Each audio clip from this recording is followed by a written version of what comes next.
Greetings everybody and welcome back to the Daily Dizzle for Wednesday, May 16th, 2012. The Dizzlemits Tom Denardi bringing you a few of the latest headlines from entertainment. Another bit of a slow news day, but we still actually came up with something today. Don't have to resort to cheap pets and horny cats. But let's jump right in. Of course, with the success of the Avengers, there had been rumors that Guillermo del Toro was going to produce a Hulk TV show to bring back to the small screen. Obviously, that is what ended up getting the Hulk to its popularity initially. I hope you can deal with the doggy toy noises in the background right now because it's really throwing me off. But originally, that is what made the Hulk successful. It was the TV show, and they ended up making a movie spun off of that. You freaking dog! I'm gonna beat you. They ended up making a TV show, and then they ended up spinning off into a cheap movie that was essentially on the same budget as a TV show. And, you know, decades later, that leads to the success of the Hulk movies. They haven't said anything about whether or not Mark Ruffalo, who is Bruce Banner in the Avengers, if he will be involved in the project. Even if he's not, they can easily get someone else to play him on the TV show and then spin it off when the Avengers 2 comes back out, have Mark Ruffalo pop back up.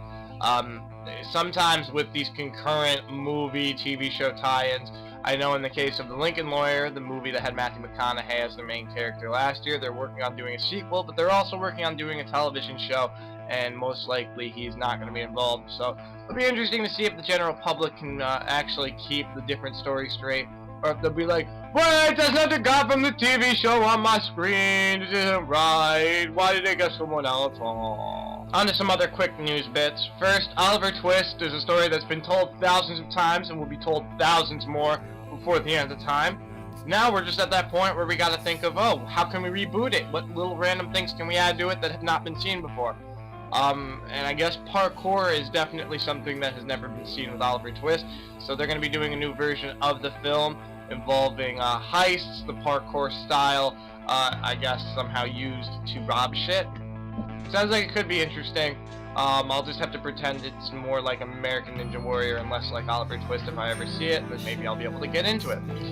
Aaron Sorkin, who wrote The West Wing, he also wrote the Oscar-winning Social Network. So don't be surprised if in a few years you see him back at the Oscars being nominated for the Steve Jobs biopic. He has been selected to adapt the autobiography written years ago into a film. Sony is not rushing into it. There has been reports of the Ashton Kutcher project. Pictures of Ashton Kutcher and character Steve Jobs have actually come out. That film is expected to sell at the Cannes Film Festival in the next couple of weeks. However, with this one, Sony wants Aaron Sorkin to do it right. They have no problem taking their time with it. Usually that's the best way to roll with this project. That's how The Social Network got to be as awesome as it was. It almost won Oscar for Best Picture. So, good job, Sony. You got a good writer. You got a good subject matter. You got a movie that you know is going to make money. And right out today's show, we got a little bit of sequel news.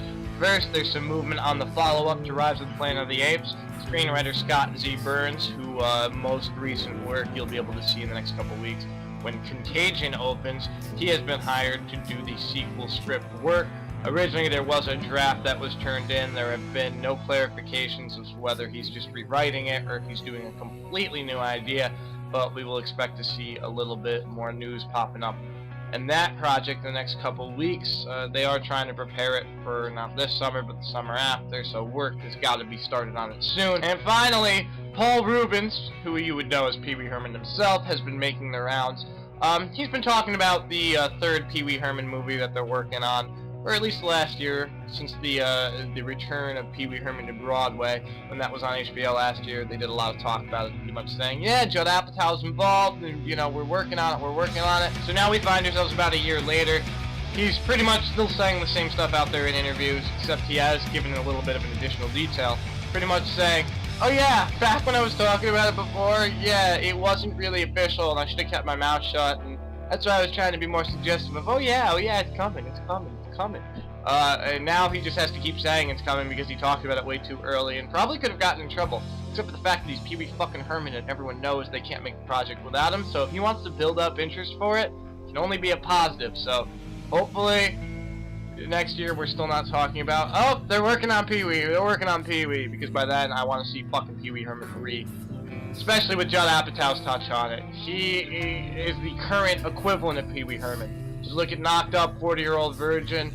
I mean, go into funny people in his more serious movies, yeah, he's getting that more of an adult filter. But if anything, Judd Apatow is the real-life equivalent of Pee Wee Herman. That just forever man-child who can be mature, but is just going to stick to some dick jokes when he needs to.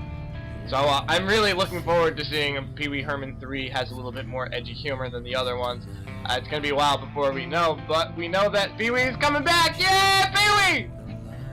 So, I'm excited, and I guess that's a good point to end on. So, that's it for today's Daily Dizzle. Hopefully you share in your Pee Wee joy, and if you don't like him, I don't know what else to say to you other than you have no soul. But before we leave you, be sure to click the subscribe link right above my head. It's the easiest way to keep up on all the latest Daily Dizzles, and it'll ensure that you do not miss out on any of the latest entertaining headlines. So, that'll do it for today. We hope to see you guys back here tomorrow. Daily Dizzle, I'm Tommy Dizzlemits. We'll see you guys back here Thursday.